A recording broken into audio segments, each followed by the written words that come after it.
Rahmatan lil alamin. I have sent you as a mercy for the entire universe. গোটা বিশ্বের জন্য আপনি রহমত। সুবহানাল্লাহ পড়েন। সবার জন্য রহমত, সবার জন্য হৃদয় দিল দরিয়া। এজন্য তিনি ছিলেন ব্রড মাইন্ডেড, কখনো মানুষের ক্ষতি করতে চাইতেন না। এমনকি যুদ্ধের ময়দানে যেখানে আপনি প্রতিপক্ষকে আঘাত করবেন সেখানেও বিশ্বনবী ক্ষয়ক্ষতিকে মিনিমাইজ করার ট্রাই করতেন। তিনি যখন খায়বার দুর্গে আক্রমণ করবেন তার মিলিটারিকে, বিষ্ণু ঈসা ইসলাম মিলিটারিকে 5 ভাগে ভাগ করতেন। 5 ভাগে ভাগ করতেন। কি কমান্ডার ছিলেন তিনি! এক ভাগের নাম মুকদ্দমাতুল জাইশ, ফ্রন্ট উইং।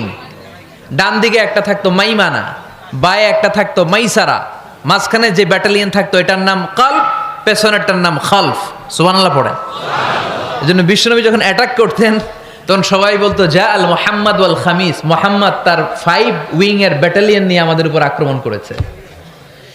যুদ্ধের ময়দানে তিনি ঘোষণা দিতেন, খবরদার, এই যে ইহুদিদের উপর আক্রমণ করবা, যুদ্ধ করবা, কোনো নারীদের গায়ে হাত তোলো না, শিশুর গায়ে হাত তোলো না, বৃদ্ধ বৃদ্ধার গায়ে হাত তোলো না, খ্রিস্টান পাদ্রী বাবা যারা আছে, ফাদার অফ ক্রিশ্চিয়ান, পাদ্রীদের গায়ে হাত তোলো না, যুদ্ধ করতে যে গবাদি পশু মেরো না, গাছপালাগুলো ভেঙো না।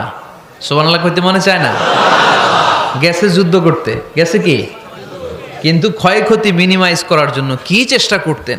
কি রহমতের নবী! সবাইকে সম্মান করতেন, সবাইকে মানুষ হিসেবে দেখতেন। আমরা ভাগ করে ফেলি, আমরা দেখা মাত্রই যদি দেখি মাথায় টুপি আর দাড়ি, তখনই ভাবা শুরু করি এটা কার মুরিদ? কি সরসিনার মুরিদ, না চরমনায়ের মুরিদ, না আটরশির মুরিদ, না অমুক জায়গার মুরিদ? অথবা আমরা বলতে শুরু করি এ কি জামাত করে, না খেলাফত মজলিস করে, না ইসলামী আন্দোলন করে, না তাবলীগ করে। ভাগাভাগি আছে না নাই? কিন্তু আমরা তাকে মানুষ হিসেবে দেখি না। আগে দেখতে হবে মানুষ। আপনার চোখ দিয়ে যা দেখবেন এগুলো মানুষ, এগুলো সবাই মানুষ। বিশ্বনবী মানুষ হিসেবে সবাইকে ট্রিট করতেন। সাহাবাদেরকে নিয়ে বিশ্বনবী বসে আছেন, একটা লাশ নিয়ে যাওয়া হচ্ছে, লাশ দেখে বিশ্বনবী দাঁড়িয়ে গেলেন। সাহাবারা বললেন, ইয়া রাসূলুল্লাহ, আপনি দাঁড়ালেন যে? ইন্নাহু ইয়াহুদি, এটা ইহুদির লাশ। ইন্নাহু ইয়াহুদি, এটা তো ইহুদির লাশ, বসেন, দাঁড়ালেন যে? বিশ্বনবী বললেন, আওয়ালাইসাত নাফসান, এটা কি মানুষ না? সুবহানাল্লাহ পড়বেন না? আওয়ালাইসাত নাফসান, হোক না ইহুদি, হোক না খ্রিস্টান, হোক না আস্তিক আর নাস্তিক, এটা কি মানুষ নয়?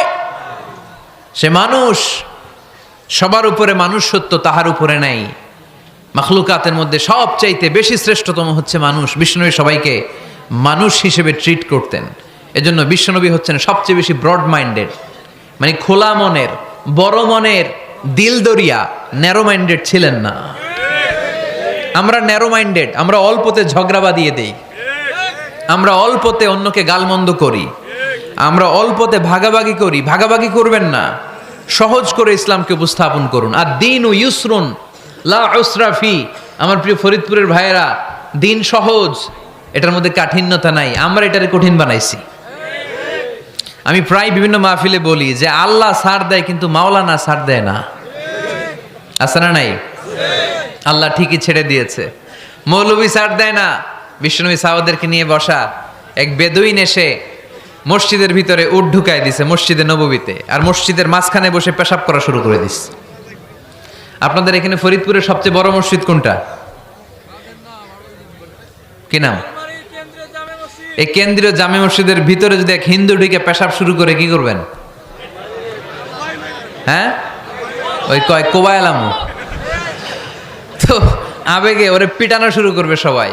সাহাবারাও তাই শুরু করলেন, মারতে উদ্ধত হলেন। বিশ্বনবী বললেন, এই রাখো রাখো, ওরে পেশাব করতে দাও, পেশাব করতে দাও। এর কারণ, কেউ যখন ইউরিন পাস করে, স্টুল পাস করে, তখন এটা তাকে ধীরে সুস্থে করতে দিতে হয়।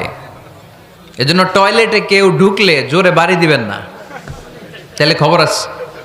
কাশি দিবেন, যে একটু কাশি দিবেন এরকম, হ্যাঁ, তো এরকম কাশি দিবেন। অথবা পায়চারি করবেন। যদি পায়চারি করেন তাহলে সে বুঝবে সামওয়ান ইজ ওয়েটিং আউটসাইড, সামনে একজন ওয়েটিং করতেছে বাইরে, আমাকে বেরোতে হবে। কিন্তু আপনি যদি ওরা ডাক দেন, কুদ্দুস রে, কুদ্দুস কইবা আমি নাই, কারণ এটা ভয়ঙ্কর একটা বিষয়। আপনি যখন ইউরিন পাস করছেন খুব স্মুথলি করতে হয়, তখন ডাক দিলে পেশাব আটকায় গেলে আপনার ভয়ঙ্কর রোগ হতে পারে। কি ফিলোসোফার ছিলেন, কি বড় ডাক্তার ছিলেন বিশ্বনবী মুহাম্মদ সাল্লাল্লাহু আলাইহি ওয়াসাল্লাম। বিশ্বনবী বললেন, ওরে ডেকো না, কাজ সারতে দাও।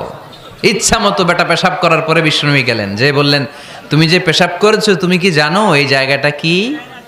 বেদুইন বলে, না আমি তো জানি না এই জায়গাটা কি। বিশ্বনবী বললেন, এটা আমাদের ইবাদতগাহ। এটা আমাদের কি? ইবাদতগাহ। এখানে ঢুকে আমরা আমাদের রবরে ডাকি, আল্লাহরে ডাকি, আমরা নামাজ পড়ি, জিকির করি, তাসবিহ পড়ি, এটা আমাদের ইবাদতগাহ। কাজটা করা তোমার মোটেও ঠিক হয়নি। লোকটা অবাক হয়ে গেল, ঘটনা কি? তাদের ইবাদতগাতে আমি পেশাব করেছি আর আমাকে জামাই আদর, আর আমাকে এত সুন্দর করে বলে যে এটা ইবাদতগাহ। আমাদের ইবাদতগাহের ভিতরে যদি কেউ এরকম করতো, ওরে তো একেবারে সাইজ করে ফেলতাম। সে অবাক হয়ে গেল। সে জিজ্ঞেস করলো, হু আর ইউ, কে আপনি? বিশ্বনবী বললেন, না মুহাম্মদ সাল্লাল্লাহু আলাইহি ওয়াসাল্লাম, আমি শান্তির ধর্ম ইসলামের প্রেরণার বাণীবাহক। আমি লা ইলাহা ইল্লাল্লাহ মুহাম্মাদুর রাসূলুল্লাহ এই বাণী দিয়ে গোটা বিশ্বে বিপ্লব তৈরি করতে এসেছি। বেদুইন বলল, আমাকেও আপনার বিপ্লবে শরীক করে নেন। ইসলাম মারামারি কাটাকাটিতে আসে নাই। আপনার ব্রড মাইন্ডেড অ্যাটিটিউড দেখে হিন্দু ভাইরা কালিমা পড়ে মুসলমান হয়ে যাবে।